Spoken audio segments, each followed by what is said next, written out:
नमस्कार दोस्तों, एनएस ज्योतिष में आपका फिर से स्वागत है। आज हम बात करेंगे कन्या लग्न यानी कि वर्गो एसेंडेंट का सितंबर 2024 का महीना कैसा रहेगा, ये हम लोग जानेंगे। अगर आपने कन्या लग्न का अगस्त 2024 का मासिक फलादेश एवं उपाय नहीं देखा है तो ऊपर दिए हुए आई बटन पर क्लिक करें। देखिए, ये वाला जो भाव होता है ना, इस भाव को लग्न भाव कहते हैं। इस भाव पे अगर 6 नंबर लिखा हुआ है तो ये कन्या लग्न वाले जातकों की पत्रिका है। आइए देखते हैं शुरुआती तौर पे कौन कौन से ग्रह आपके किस किस भाव में बैठे हुए हैं। तो शुक्र और केतु आपके लग्न पे बैठे हुए हैं, शनिदेव आपके 6वें भाव में बैठे हुए हैं, राहु 7वें भाव में बैठे हुए हैं, मंगल आपके 10वें भाव में बैठे हुए हैं, बुध और चंद्रमा आपके 11वें भाव में बैठे हुए हैं, सूर्य आपके 12वें भाव में बैठे हुए हैं। देखिए, लग्न पे जैसा कि मैंने आपको बताया, शुक्र और केतु विराजमान है और बुध 23 सितंबर को विराजमान होंगे और सूर्य 16 सितंबर को विराजमान होंगे। और दृष्टि अगर हम लोग देखें तो गुरुदेव की दृष्टि आपके लग्न पे पड़ रही है और मंगल की दृष्टि आपके लग्न पे पड़ रही है। और बुध जो विराजमान हो रहे हैं अपने ही राशि में विराजमान हो रहे हैं 23 सितंबर से। देखिए, बुध 23 सितंबर से आपके लग्न पे विराजमान होंगे तो आपको सेल्फ कॉन्फिडेंट बनाएंगे। और शुरुआती तौर पर बुध आपके 11वें भाव में विराजमान है 22 अगस्त से लेकर के 3 सितंबर तक, और वक्री है आपके 11वें भाव पे। 22 अगस्त से 3 सितंबर तक आपका फोकस आपके इनकम को लेकर के रहेगा और आप लाभ के बारे में विचार भी करेंगे। वहीं आपके लग्न के स्वामी जो कि बुध है आपके 12वें भाव में 4 सितंबर से लेकर के 22 सितंबर तक विराजमान होंगे। तो जो भी लोग विदेश जाने का प्रयास कर रहे हैं उनके लिए फेवरेबल समय 4 सितंबर से लेकर के 22 सितंबर तक है। जो लोग विदेश संबंधित काम कर रहे हैं, जैसे कि इंपोर्ट एक्सपोर्ट हो गया, फॉरेन ट्रेड हो गया, फॉरेन से प्रोजेक्ट्स उठा के काम कर रहे हैं, उनके काम में भी उनका फोकस 4 सितंबर से लेकर के 22 सितंबर तक रहेगा। और सूर्य जो 16 सितंबर से आपके लग्न पे विराजमान हो रहे हैं, आपके 12वें भाव के स्वामी हैं, जो कि आपके लग्न पे 16 सितंबर से विराजमान है। 16 सितंबर से आप खर्चों पे नियंत्रण रखने का प्रयास करें, अनवांटेड खर्चा करने से बचें। यहाँ पे आपका थोड़ा खर्चा बढ़ेगा 16 सितंबर से। विदेश संबंधित अगर आप काम कर रहे हैं, जैसे कि इंपोर्ट एक्सपोर्ट हो गया, फॉरेन ट्रेड हो गया, या फॉरेन से प्रोजेक्ट्स उठा रहे हैं, कोई भी विदेश संबंधित काम कर रहे हैं, तो भी आपके खर्च बढ़ने वाले हैं आपके काम पे। और शुक्र जो विराजमान है वे आपके दूसरे भाव के स्वामी हैं और आपके 9वें भाव के स्वामी हैं, जो कि आपके लग्न पे विराजमान है। देखिए, यहाँ पे शुक्र द्वारा आपके पत्रिका में राजयोग का निर्माण हो रहा है 25 अगस्त से लेकर के 17 सितंबर तक। तो 25 अगस्त से 17 सितंबर तक आप भाग्यशाली रहेंगे, पॉजिटिव माइंडेड रहेंगे। और यहाँ पे शुक्र द्वारा आपके पत्रिका में बहुत ही शुभ योग का निर्माण हो रहा है। केतु आपके लग्न पे विराजमान है 30 अक्टूबर 2023 से। देखिए, 30 अक्टूबर 2023 से ना लोगों को आपको प्रेडिक्ट करने में थोड़ा बहुत मुश्किल जा रहा होगा। आप थोड़े अनप्रिडिक्टेबल सा बिहेव कर रहे होंगे, पर यहाँ पे एक चीज अच्छा है कि गुरु की दृष्टि आपके लग्न पे पड़ रही है 1 मई 2024 से। आपको ज्ञान की प्राप्ति हो रही है। सोच समझ के आप जो भी काम करेंगे उसका निर्णय लेंगे। हालांकि अपने वेट पे आप ध्यान दें, थोड़ा वेट आपका बढ़ सकता है। और मंगल की दृष्टि भी 26 अगस्त से आपके लग्न पे पड़ रही है। क्रोध पे नियंत्रण रखना है, अनवांटेड विवाद से बचना है। दूसरे भाव में आपके शुक्र विराजमान हो रहे हैं 18 सितंबर से, और शुक्र यहां अपने राशि में ही विराजमान हो रहे हैं। देखिए, दूसरा भाव जो होता है ना, वो होता है आपके वाणी कुटुंब कोष का होता है। दूसरे भाव में आपके शुक्र 18 सितंबर से जो विराजमान हो रहे हैं ना, तो यहाँ पे आपको लाभ कराएंगे। 18 सितंबर से आपको आपके परिवार का सुख अच्छा मिलेगा। वहीं तीसरे भाव में आपके कोई ग्रह नहीं है, पर यहाँ पे देखिए शनिदेव की दृष्टि पड़ रही है और गुरुदेव की दृष्टि भी पड़ रही है, और आपके तीसरे भाव के स्वामी आपके 10वें भाव में विराजमान है। देखिए, तीसरा भाव जो होता है ना, वो होता है आपके स्वयं के पराक्रम, धैर्य, छोटे भाई बहन, पड़ोसी, डेली के प्रवास का होता है। तीसरे भाव में आपके गुरु की दृष्टि भी पड़ रही है और शनिदेव की दृष्टि भी पड़ रही है। हालांकि देखिए, यहाँ पे वक्री शनिदेव की दृष्टि पड़ रही है 29 जून से लेकर के 15 नवंबर तक। अभी थोड़ा पीछे जाते हैं। 17 जनवरी 2023 से ना आपके छोटे भाई बहन, पड़ोसी से मनमुटाव होने की संभावनाएं बन रही थी। पराक्रम में आप कमी महसूस कर रहे थे, पर यहाँ पे 1 मई 2024 से आपके छोटे भाई बहन, पड़ोसी के साथ संबंध में कुछ सुधार आपको देखने मिला होगा। जो पराक्रम में आप कमी महसूस कर रहे थे, यहाँ पे आपके पराक्रम भी आपका बढ़ा होगा। और आपके तीसरे भाव के स्वामी आपके 10वें भाव में 26 अगस्त से विराजमान है और पूरे सितंबर के महीना में आपके 10वें भाव में ही विराजमान रहेंगे। तो 26 सितंबर से आपके काम से, आपके पिता या आपके बॉस से आपको हिम्मत मिल रही होगी। हालांकि आपके काम के लिए भाग दौड़ बढ़ेगा, पर यहाँ पे ये जो आपके काम के लिए जो आपका भाग दौड़ बढ़ेगा ना 26 अगस्त से, वो आपके लिए फेवरेबल रहेगा। अगर आप भाग दौड़ करेंगे तो आपको निश्चित तौर पर आपको रिजल्ट भी मिलेगा। चौथे भाव में आपके कोई ग्रह नहीं है, पर यहाँ पे देखिए मंगल की दृष्टि आपके चौथे भाव में पड़ रही है और आपके चौथे भाव के स्वामी आपके नवम भाव में विराजमान है। देखिए चौथा भाव जो होता है ना, वो होता है आपके सुख, माता, घर, वाहन का होता है। मंगल की दृष्टि आपके चौथे भाव में पड़ रही है 26 अगस्त से। 26 अगस्त से आपकी माता को क्रोध ज्यादा आएगा। देखिए यहाँ पे आपकी माता का स्वभाव थोड़ा एग्रेसिव होगा, तो एग्रेसिव स्वभाव से थोड़ा सा आपको संभल करके रहना है। हालांकि देखिए यहाँ पे आपके चौथे भाव के स्वामी आपके नवम भाव में विराजमान है 1 मई 2024 से। तो 1 मई 2024 से जो भी लोग घर वाहन लेने का सोच रहे हैं, उनका नसीब उनका अच्छा साथ देगा। जो भी लोग ट्रांसपोर्ट, रियल एस्टेट से संबंधित काम कर रहे हैं, नई पुरानी गाड़ी खरीदना बेचना, कार डिटेलिंग, कार एसेसरीज या प्रॉपर्टी किराए पे लगवाना, या कोई भी घर वाहन से संबंधित काम कर रहे हैं, उनका भी नसीब उनके काम को लेकर के अच्छा साथ दे रहा होगा 1 मई 2024 से। और यहाँ पे 14 मई 2025 तक उनका नसीब उनका अच्छा साथ देगा। पांचवें भाव में आपके कोई ग्रह नहीं है, पर यहाँ पे देखिए गुरु की दृष्टि पड़ रही है और मंगल की दृष्टि आपके पांचवें भाव में पड़ रही है और आपके पांचवें भाव के स्वामी आपके छठवें भाव में विराजमान है। देखिए पांचवा भाव जो होता है ना, वो होता है आपके संतति, प्रेम, पढ़ाई, साधना का होता है। अभी थोड़ा पीछे जाते हैं। देखिए यहाँ पे 17 जनवरी 2023 से ना जो भी स्टूडेंट्स हैं उनके पढ़ाई में उनको दिक्कतों का सामना करना पड़ रहा था, पढ़ाई समझ में नहीं आ रहा था, आपके बच्चों को आपको डिप्लोमेटिकली हैंडल करना पड़ रहा था। बच्चे को अगर आप कुछ समझाने के लिए जा रहे थे, वे आपके बात को नेगेटिव वे में ले रहे थे। आपके प्रेमी प्रेमिका हो गए, उनको आप समझाने जा रहे थे, वे आपके बात को नेगेटिव वे में ले रहे थे।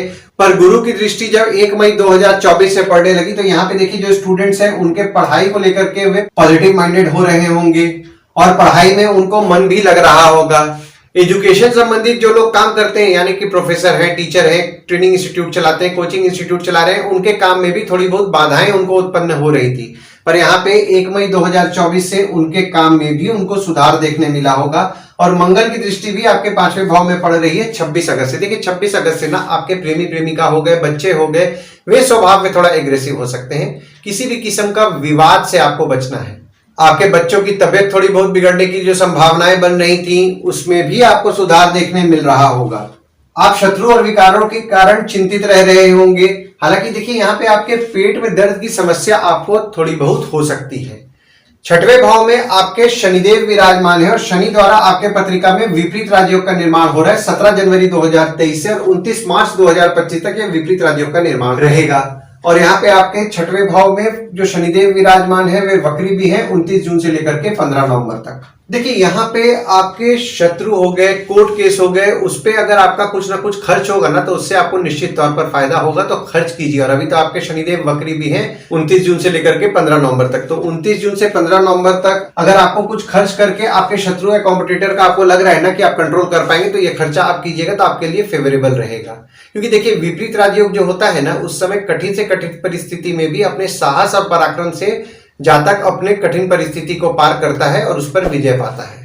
सातवें भाव में आपके राहु विराजमान है और आपके सातवें भाव के स्वामी आपके नवम भाव में विराजमान है। देखिए सातवां भाव जो होता है ना, वो होता है आपके स्पाउस, भागीदार का होता है। सातवें भाव में आपके राहु विराजमान हुए 30 अक्टूबर 2023 से। तो 30 अक्टूबर 2023 से आपकी स्पाउस हो गए या फिर आपके भागीदारी में अगर आप काम कर रहे हैं, तो आपके भागीदार और स्पाउस के स्वभाव में थोड़ा जिद बड़ा होगा। हालांकि देखिए यहाँ पे बहुत ही शुभ योग का निर्माण हो रहा है आपके पत्रिका में गुरु द्वारा। तो आपके स्पाउस या भागीदार जो है वे आपके लिए भाग्यशाली रहेंगे। कोई काम अगर आपका अटक रहा है जो आप नहीं कर पा रहे हैं, और अगर आपकी स्पाउस आपके काम में मदद करती है, वो काम आप आपके स्पाउस को दे दीजिए, वो काम आपका निश्चित तौर पर होगा। भागीदारी में काम करते हैं, भागीदार को वो काम दे दीजिए, आपका काम होगा। और आपको आपके स्पाउस या भागीदार का सुख भी अच्छा मिलेगा।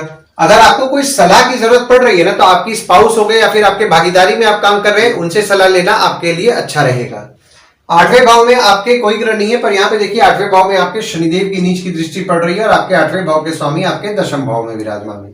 देखिए आठवां भाव जो होता है ना, वो होता है आपके आयु, जीवन, मृत्यु, अचानक धन लाभ, ससुराल का होता है। आठवें भाव में आपके शनिदेव की दृष्टि पड़ रही है, तो आपके आयु के लिए तो निश्चित तौर पर शुभ फल प्रदान करेंगे। पर आपके ससुराल वालों के साथ आपके मनमुटाव होने की संभावनाएं भी बन रही है, तो मनमुटाव से आपको बचना है। और आपके आठवें भाव के स्वामी आपके 10वें भाव में विराजमान है 26 अगस्त से। पिता की स्वास्थ्य का थोड़ा ध्यान दें, पिता की स्वास्थ्य थोड़ी बहुत बिगड़ सकती है। काम में छोटी मोटी बाधाओं का आपको सामना करना पड़ सकता है। और 26 अगस्त से आपके थाइज में दर्द की समस्या भी आपको हो सकती है। नवम भाव में आपके गुरुदेव विराजमान है और आपके नवम भाव के स्वामी आपके लग्न पे विराजमान है। देखिए नवम भाव जो होता है वो होता है आपके भाग्य, धर्म, जीजा, साली, साला, छोटे भाई के स्पाउस का होता है। गुरुदेव आपके नवम भाव में विराजमान हुए 1 मई 2024 से। देखिए 1 मई 2024 से आपका भाग्य तो आपका निश्चित तौर पर साथ देगा और आपके नवम भाव के स्वामी आपके लग्न पे विराजमान है 25 अगस्त से लेकर के 17 सितंबर तक। तो 25 अगस्त से 17 सितंबर तक आपके पत्रिका में शुक्र द्वारा राजयोग का भी निर्माण हो रहा है और ये जो योग आपका बन रहा है ना शुक्र द्वारा, बहुत ही शुभ योग का निर्माण हो रहा है। आप बहुत ही भाग्यशाली रहेंगे, नसीब आपका साथ देगा, पॉजिटिव माइंडेड आप रहेंगे।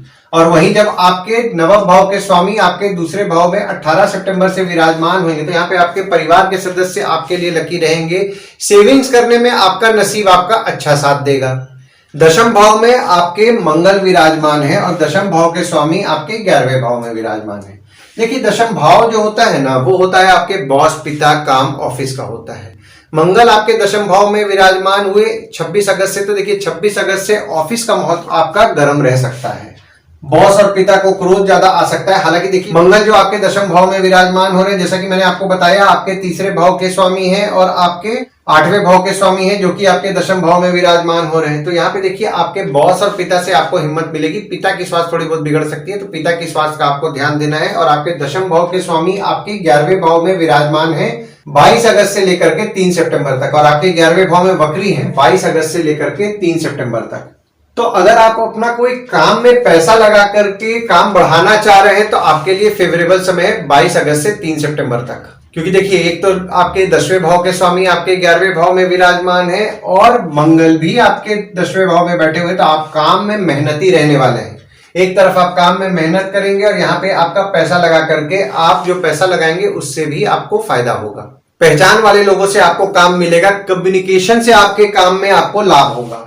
और जब आपके 10वें भाव के स्वामी आपके 12वें भाव में 4 सितंबर से लेकर के 22 सितंबर तक विराजमान होंगे, तो 4 सितंबर से 22 सितंबर तक बॉस, पिता, काम को लेकर के आपका कुछ ना कुछ खर्च होएगा। काम में थोड़ी बहुत बाधाओं का आपको सामना करना पड़ेगा। जो लोग विदेश जाने का प्रयास कर रहे हैं उनके लिए 4 सितंबर से 22 सितंबर तक फेवरेबल समय है। विदेश संबंधित अगर आप काम कर रहे हैं, जैसे कि इंपोर्ट एक्सपोर्ट हो गया, फॉरेन ट्रेड हो गया या फॉरेन से कोई भी प्रोजेक्ट उठा के आप काम कर रहे हैं, तो भी आपका काम पे आपका फोकस रहेगा और आपको लाभ होगा।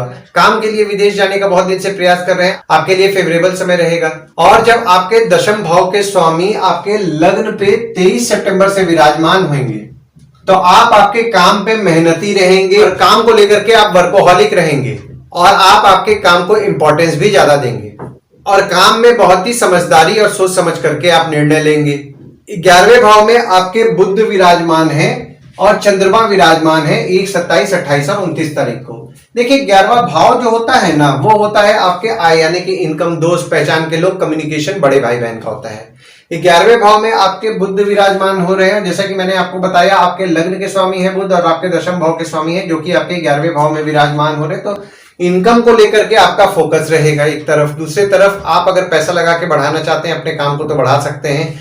और चंद्रमा भी आपके 11वें भाव में 1, 27, 28 और 29 तारीख को जब विराजमान होंगे तो बहुत ही शुभ योग का निर्माण होंगे।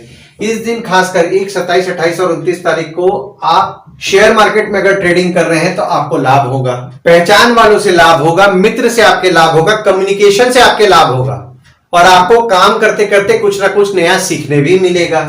12वें भाव में आपके सूर्य विराजमान है 16 अगस्त से लेकर के 15 सितंबर तक और यहाँ पे सूर्य द्वारा आपके पत्रिका में विपरीत राजयोग का निर्माण हो रहा है और बुध 4 सितंबर से विराजमान होंगे और शनिदेव की दृष्टि आपके 12वें भाव में पड़ रही है।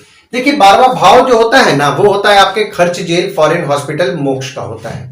तो 12वें भाव में आपके सूर्य द्वारा विपरीत राजयोग का निर्माण हो रहा है, जैसा कि मैंने आपको बताया 16 अगस्त से लेकर के 15 सितंबर तक। तो 16 अगस्त से 15 सितंबर तक आप अगर किसी काम को लेकर के खर्च कर रहे हैं तो आपको निश्चित तौर पर फायदा होगा।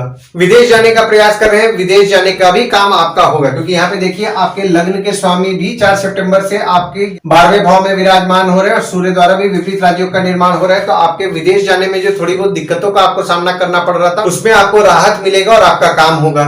हालांकि यहाँ पे देखिए पांव के तलवे में थोड़ी बहुत दर्द की समस्या आपको रह सकती है 16 अगस्त से लेकर के 15 सितंबर तक। कम्युनिकेशन डिवाइसेस को लेकर के आपका खर्च बढ़ सकता है, कोई सेमिनार में आप जा सकते हैं जिसपे आपका खर्च हो सकता है, किताबों को लेकर के आपका खर्च हो सकता है 4 सितंबर से लेकर के 22 सितंबर तक और 16 अगस्त से लेकर के 15 सितंबर तक सरकारी दंड भरना पड़ सकता है। तो कोई भी सरकारी नियम तोड़ने से बचें।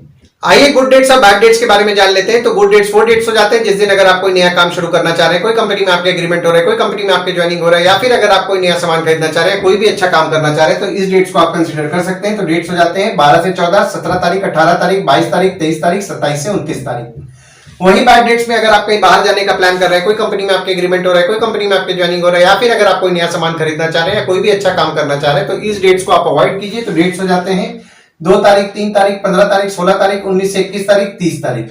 इस डेट्स को आप कहीं लिख के रख लीजिए ताकि आपके ध्यान में रहे। और उपाय में आपको शुक्रवार के दिन देवी के मंदिर नियम पूर्वक जाना है, अर्गला स्तोत्रम का पाठ करें, और गुरुवार के दिन साईं बाबा या दत्त मंदिर जा रहे हैं या साईं बाबा या दत्त भगवान की अगर आप उपासना करेंगे तो आपको अच्छा लाभ होगा।